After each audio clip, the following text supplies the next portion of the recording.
জলে উসলা তলে ডুবলো সনাতন। আজ সারানা কাল সারানা পাই যে দর্শন। কালো জলে উসলা তলে ডুবলো সনাতন। আজ সারানা কাল সারানা পাই যে দর্শন। নদীর ধারে চাষে বধু মিশাই করবা, ঝিরি হিরি বা কালো দি বইছে 12 মাস।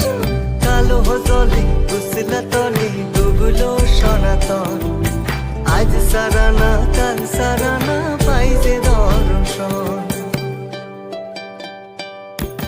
চিংড়ি মাছের ভিতর করা তাই ঢালে সে ঘি, চিংড়ি মাছের ভিতর করা তাই ঢালে সে ঘি। আরে নিজের হাতে